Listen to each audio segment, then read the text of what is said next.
Valeu, galera. Gustavão falando assim, teve gente que faz um mês que não vem no culto, né? Sou eu.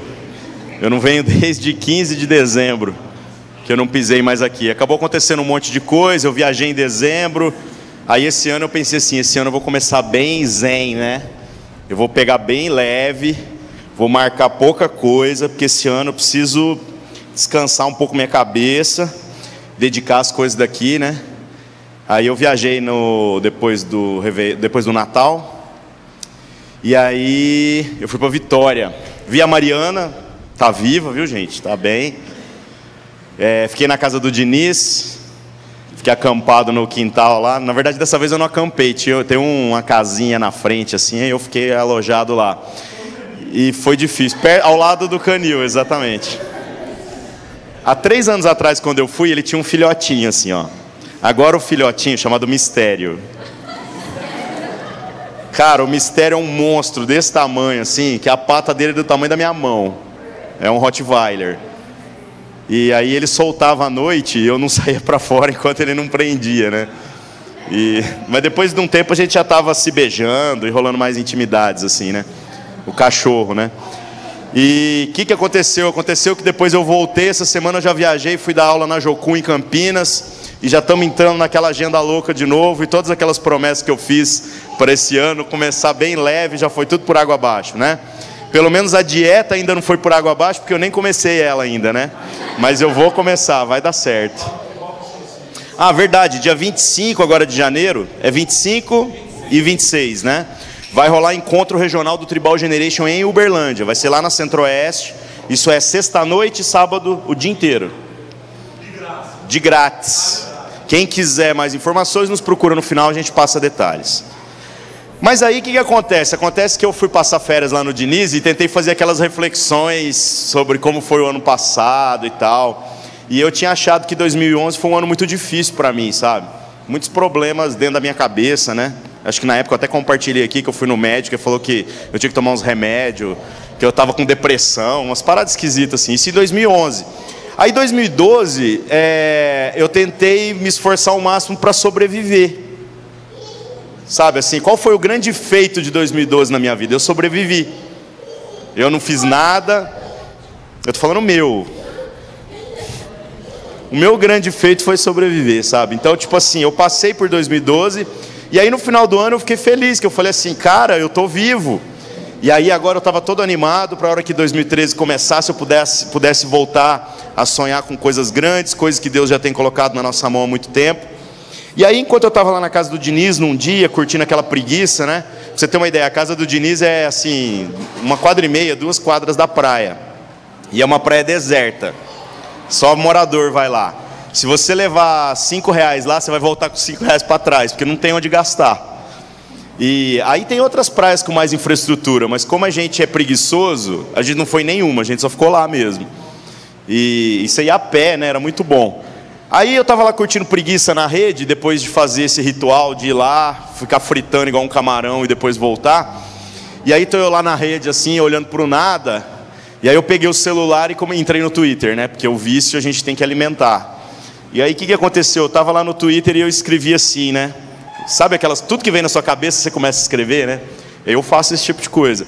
E aí eu escrevi assim: pelo direito a uma existência desprovida de sentido. Olha só, hein, cara. Pelo direito a uma existência desprovida de sentido. E aí começou um monte de gente vir conversar comigo e falando: o que você está querendo dizer com isso? Eu falei: não estou querendo dizer nada. Não, explica, escreve sobre isso, eu preciso entender isso. E aí eu pensei, cara, eu não sei, eu só escrevi o que eu estava sentindo ali.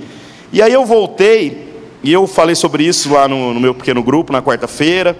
Eu conversei com o Marcelão bastante sobre isso, depois eu conversei com alguns amigos de fora, pela internet, e aí as ideias começaram a clarear.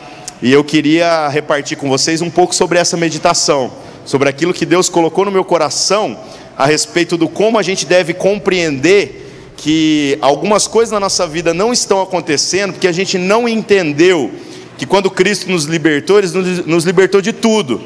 Então nós temos o direito a uma existência desprovida de sentido em muitos aspectos, e eu vou explicar o que isso significa. Muitas das coisas que eu havia lido na Bíblia começou a explodir na minha cara de novo. Você já teve crise de ler Bíblia? Eu já tive várias. Sabe o que é uma crise? É quando você lê o texto e aí você fala assim, cara, que sensacional. E aí você lê ele mais 100 vezes e é o mesmo texto. Mas um dia, por algum motivo, por conta de alguma circunstância, ou talvez de algum outro conhecimento que veio ajudar, quando você volta naquele texto, parece que é um texto completamente novo, mas é o mesmo texto. E de repente Deus começa a falar com você de uma maneira surpreendente, porque você percebe que você tinha limitações de compreensão naquele determinado momento, mas que agora não, cara, agora você bate o olho naquela parada e você consegue ver coisas que antes você não via. Pois eu estou até perturbado ainda, por conta de algumas coisas que eu comecei a enxergar em cima de textos que eu já estou até cansado de ler. Então eu vou contar algumas histórias aqui para que vocês reflitam comigo sobre esses textos que eu estou falando. Basicamente, o que mais me surpreendeu foi uma parte dos evangelhos e principalmente o livro de Atos dos Apóstolos. Por quê? Porque eu comecei a perceber que algumas das ansiedades da minha vida, e talvez isso vai se aplicar para a sua também, elas eram baseadas em coisas que a igreja tentou fazer no primeiro século e ela foi extremamente frustrada em tentar isso. Quer ver um exemplo? Quando Jesus vem e começa o ministério dele, muita gente não entendeu o porquê que Jesus é um cara que está lá, aparece aos 30 anos de idade e começa a desempenhar um ministério dizendo que é o Filho de Deus. A grande pergunta que todo mundo fazia é assim: como esse cara pode ser o Filho de Deus, se ele é o filho do carpinteiro ali, da Dona Maria, que todo mundo conhece? A gente sabe onde ele mora, a gente conhece os irmãos dele, como que esse cara pode ser o Filho de Deus? Faz 30 anos que a gente sabe onde ele mora, a gente jogava futebol ali em frente, né? Uma vez eu quebrei a janela da casa da Dona Maria lá e tal. Sabe assim, todo mundo tinha uma história. Mas aí fala assim, como que esse cara, aos 30 anos de idade, fala assim, não, eu sou o Filho de Deus. E aí a gente começa a perceber que nós estamos projetando em Cristo, ou na nossa vida, uma ansiedade similar ao que esses caras fizeram ao fazer essa análise equivocada de Cristo. O que eles estavam dizendo? Eles estavam dizendo assim, se você é o Filho de Deus, por que teu ministério não começou quando você nasceu? Por que você teve que esperar 30 anos? E aí a gente começa a perceber que Cristo não tinha pressa que a gente tem na vida, que Cristo era um cara totalmente resolvido.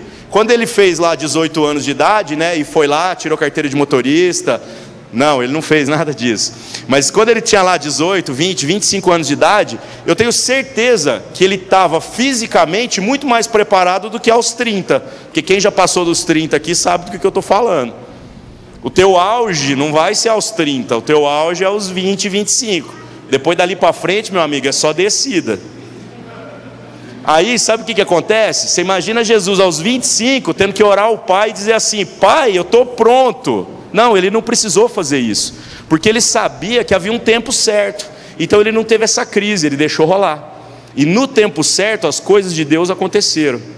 Então ele não viveu essa crise existencial que às vezes nós estamos vivendo, de ter angústia, porque a gente tem a sensação de que se a nossa vida agora não está fazendo as coisas funcionar a 1000 por hora, então nós estamos vivendo uma vida desprovida de sentido, e isso desagrada a Deus.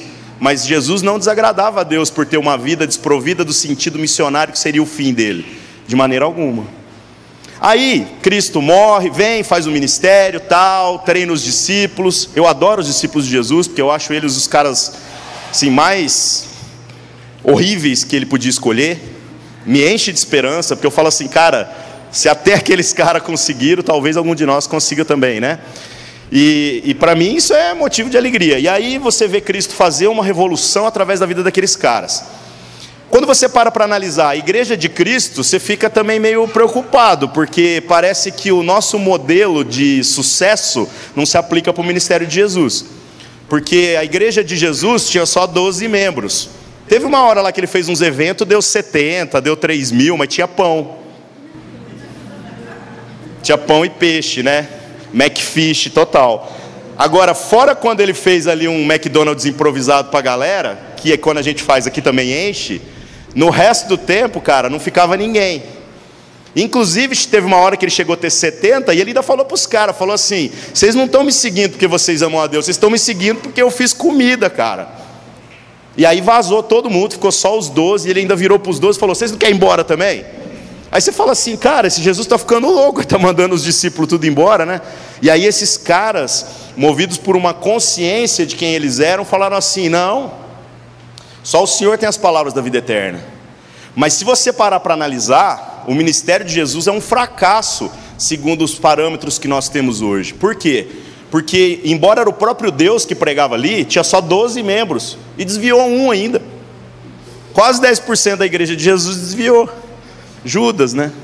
Aí você fala assim: cara, que droga. E às vezes a gente está sendo sufocado por pressões desse mundo nesse sentido. Nós estamos dizendo assim: olha, Deus me deu 10 pessoas para cuidar, eu perdi uma. Cara, que miserável que eu sou. Eu tenho 10 amigos, e o fulano não, o fulano tem uma igreja de 10 mil membros. Olha só como eu sou um fracasso e ele é um sucesso. E aí eu te pergunto: será que isso é verdade? Nós temos que parar para pensar. E aí Jesus dá instruções explícitas para os discípulos quando ele vai morrer, né? Ele fala para os caras assim: ó, seguinte, quando eu morrer e depois eu ressuscitar, vocês não saiam da cidade não, porque eu vou mandar o meu espírito, e aí vocês vão ser revestidos de poder, e aí vocês vão poder fazer todas as coisas que eu chamei vocês para fazer. E os caras assim, numa compreensão incrível da coisa, né? O que eles fazem? Eles se trancam dentro de um lugar, escondidos por medo dos judeus. Aí você fala: mas eles estavam orando, beleza, mas era um bando de bunda mole, porque os caras estavam escondidos. Eles tinham Deus a favor deles, e eles tentaram ir para o lugar talvez mais remoto que eles conseguiram naquele momento. E de portas e janelas fechadas, eles ficaram lá e permaneceram em oração. Aí, olha que coisa legal, que ideia fantástica, né? Tem que bater palma para esses discípulos. Olha a ideia deles: já que Judas traiu Jesus, e agora a gente é só 11, o que vocês acham da gente fazer um sorteio aqui para ver quem que vai ser o 12º? Porque naquele momento se agregou mais pessoas, por conta do testemunho de que Cristo tinha ressuscitado. Então havia mais gente ali, né? Aí os caras: pô, vamos fazer um sorteio aqui, né? Vamos pôr um 12º para a gente inteirar 12 de novo. E assim nasceu o G12, né? Não, gente, estou brincando, tá? Agora olha que engraçado. E é estranho, porque Cristo havia feito uma promessa sobre os 12 mesmo, que falava os 12, os 12, os 12. E dizia que os 12 apóstolos dele iriam sentar em 12 tronos e julgar as tribos de Israel. Isso lá no Apocalipse. Agora, os caras pegam 2 caras lá, não lembro o nome de um, e o outro chama Matias, se eu não me engano o outro chama José, e põe os 2 caras lá. Por quê? Porque eles eram os caras mais legais dentro da comunidade, né? Assim, os caras que tinham testemunho, que eram tementes a Deus e tal. Coloca os 2 caras lá e fala assim: bom, agora que nós já votamos então quem são os 2 mais aptos, vamos fazer um sorteio. Para quê? Para Deus poder escolher o que Ele quer. E eu já vi gente fazendo sorteio dentro da igreja, gente, sem brincadeira. Eu já vi gente fazendo sorteio assim: eu vou jogar a moeda, e se cair tal coisa, Deus, é porque é para eu dar uma voadora naquela menina lá, porque é do Senhor. Eu já vi isso, cara. Aí olha só o que os caras fizeram. Eles pegaram e jogaram sortes lá, e aí caiu sobre o Matias. E Matias passou a ser contado como o 12º apóstolo.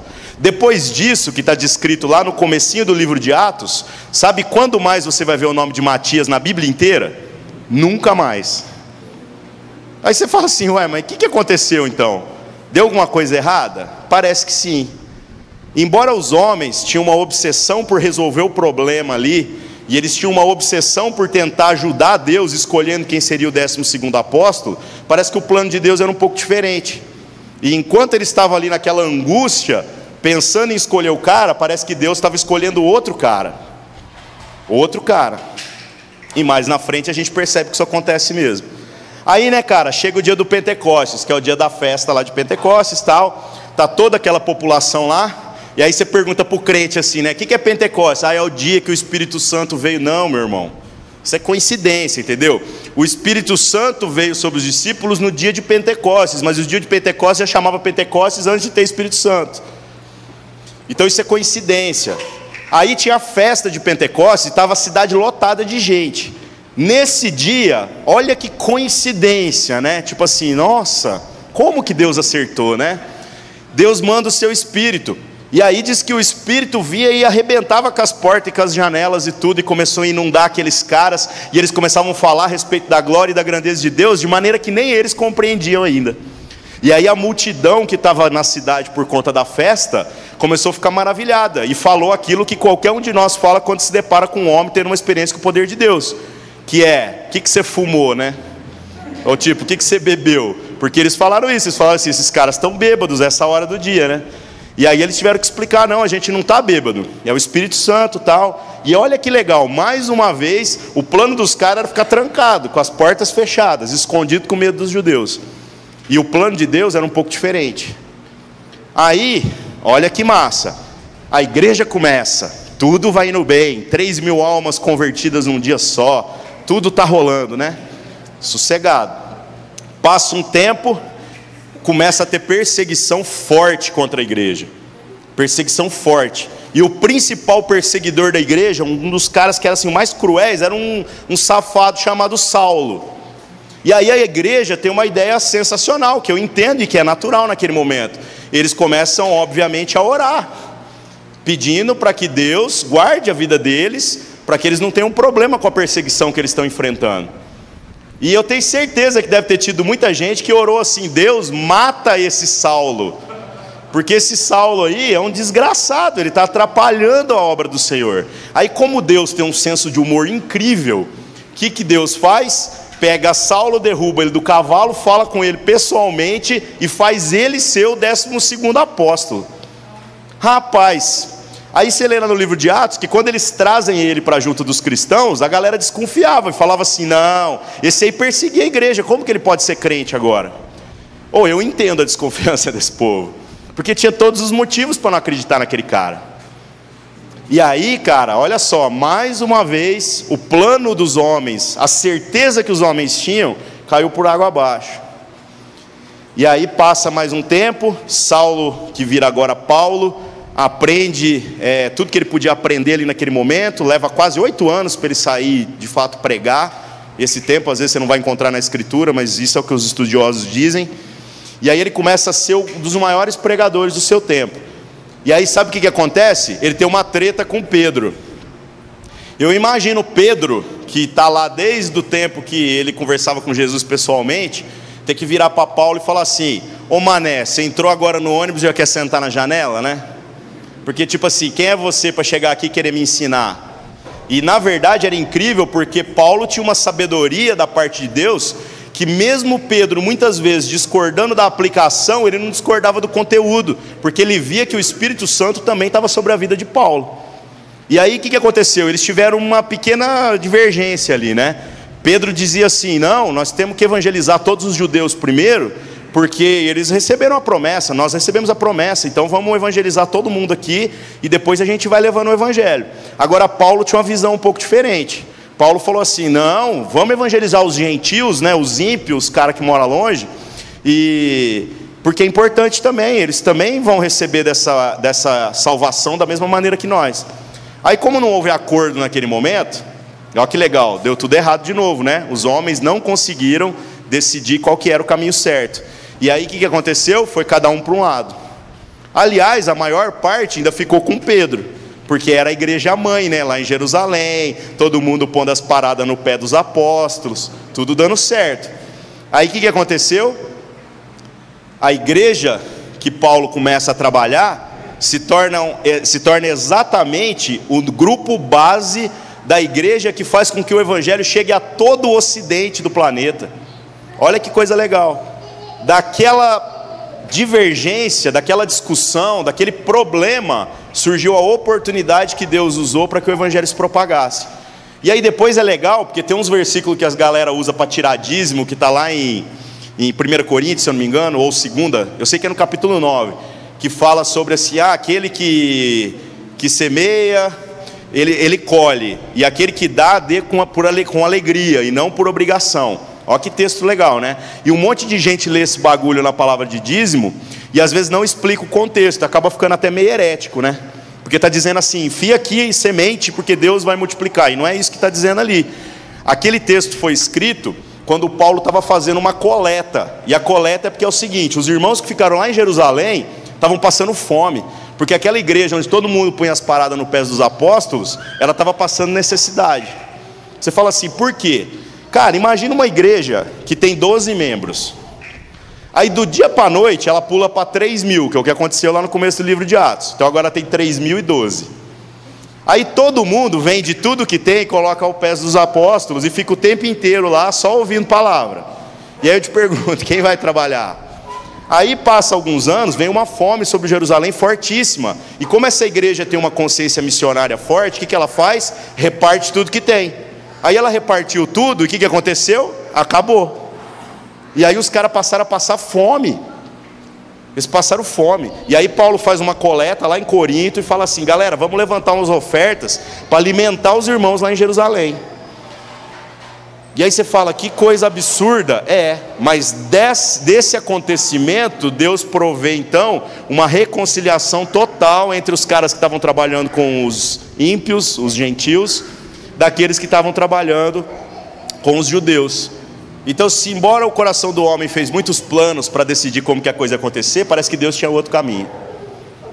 Aí, cara, Paulo é o apóstolo, né? Que cara legal. Sai plantando igreja, o negócio flui, encontra homens de coração mais ou menos reto, aplica o evangelho, esses caras vão crescendo em graça, a igreja vai dando certo. Aí um dia eles prendem Paulo.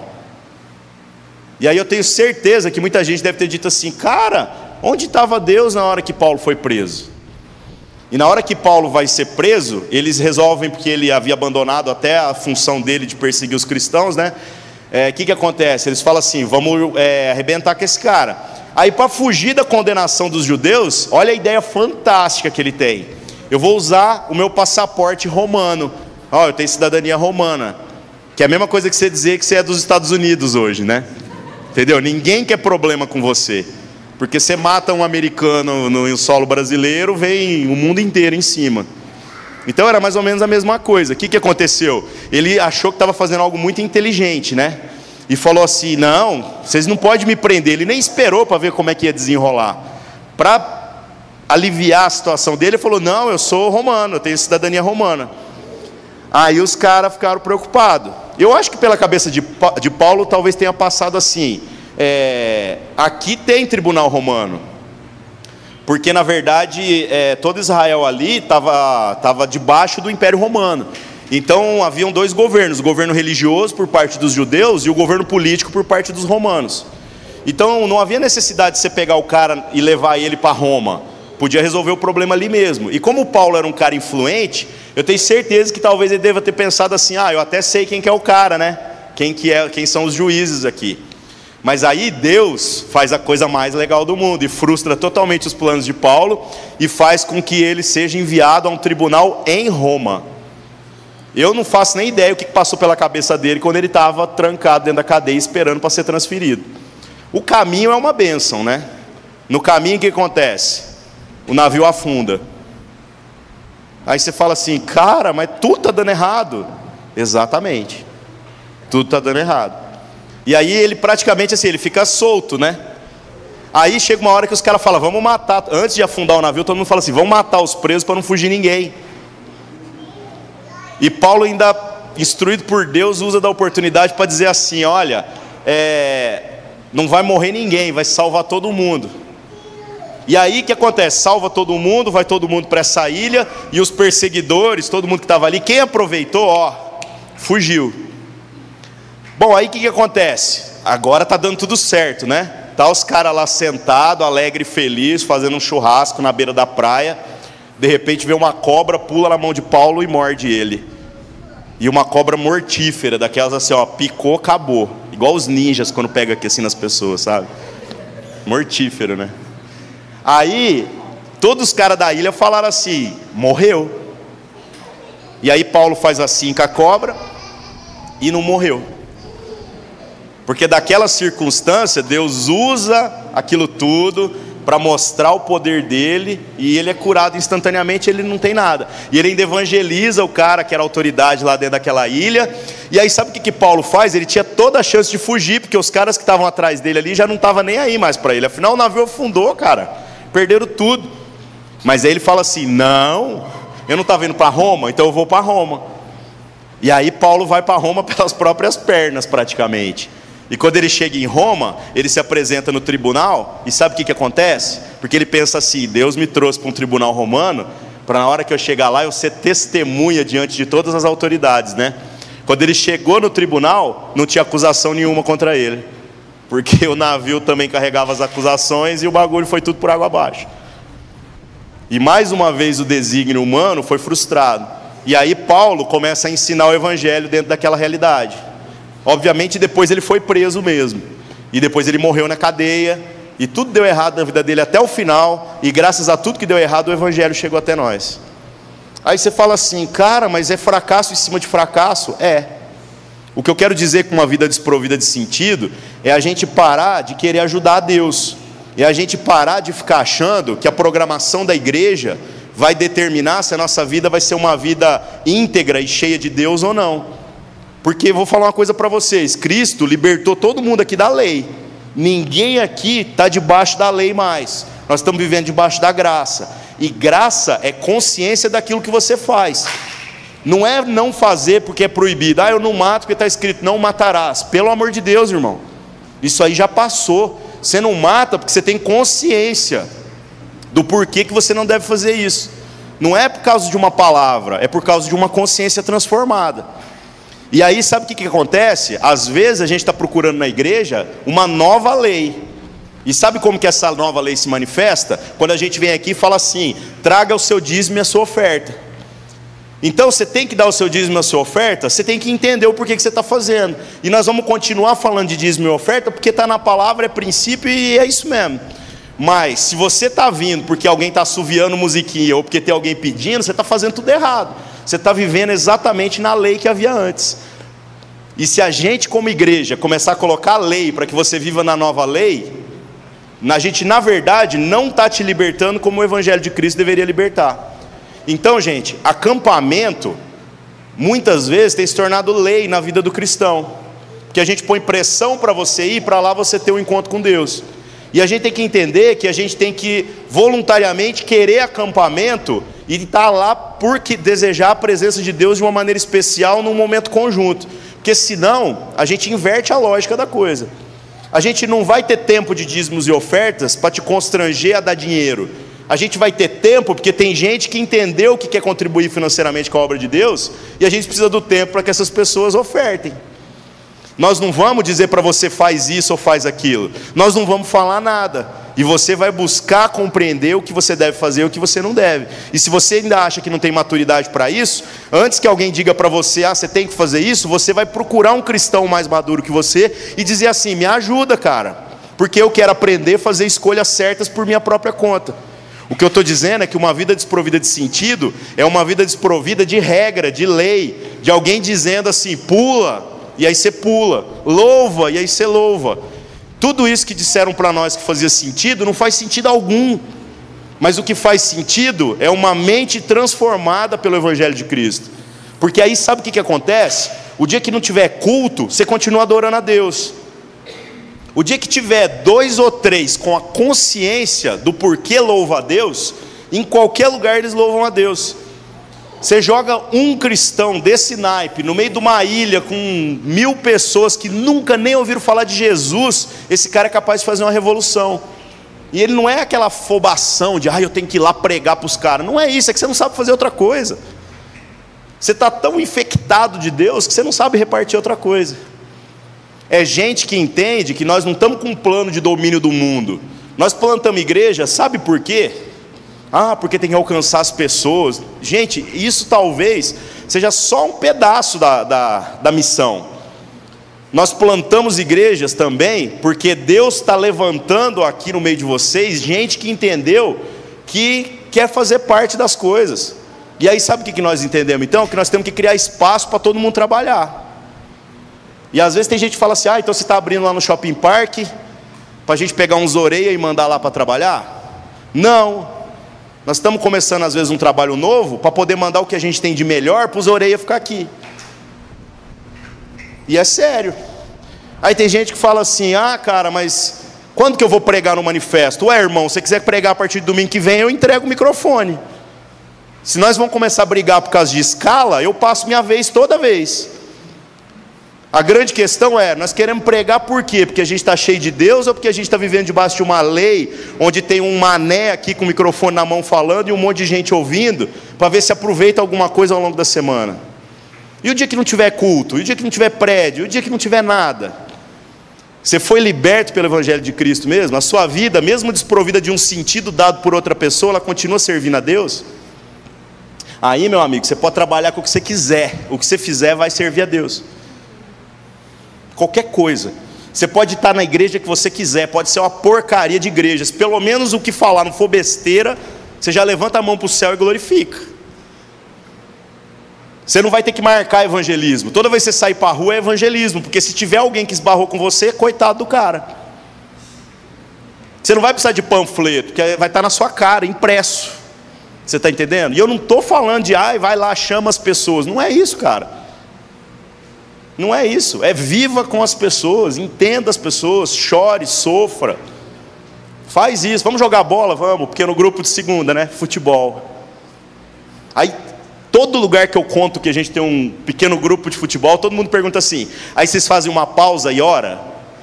Sério, cara, todo lugar pergunta isso para mim. Aí eu falo assim, não. Eles falam assim, mas vocês não compartilham da palavra? Sim. Ah, mas vocês param e compartilham da palavra? Não. Mas como que vocês compartilham da palavra então?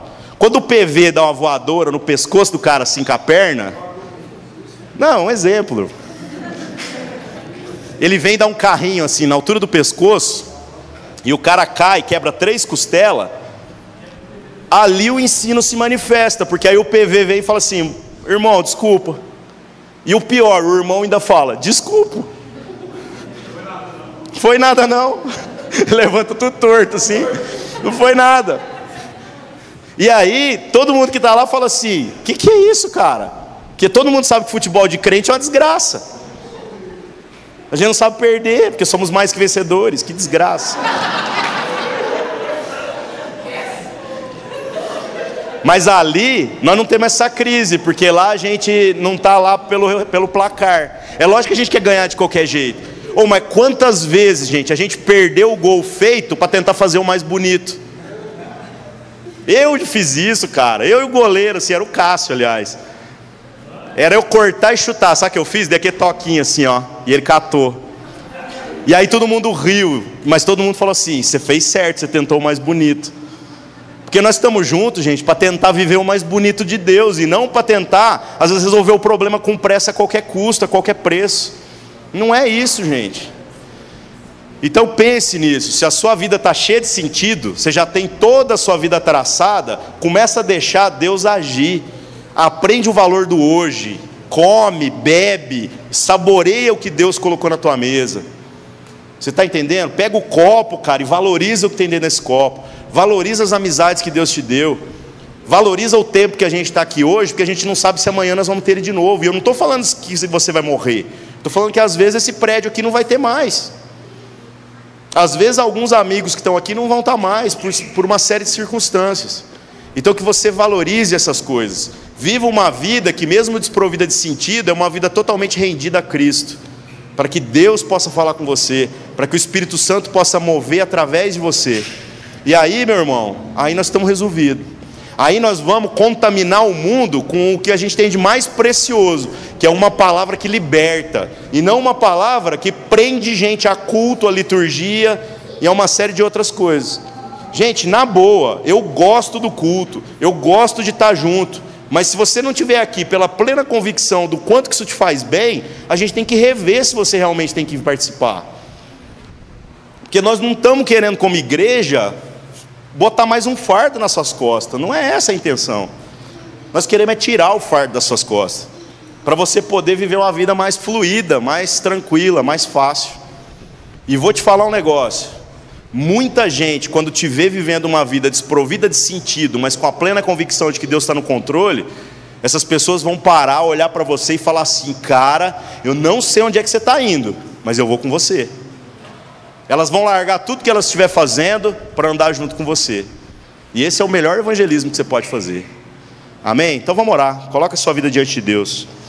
Senhor nosso Deus, em nome de Cristo Jesus, Que o Senhor nos perdoe por todas as vezes que a gente tem tentado ter controle sobre as coisas, por todas as vezes que nós temos sido hipócritas a ponto de achar que se os nossos planos não derem certo, então parece que nós não fomos abençoados pelo Senhor.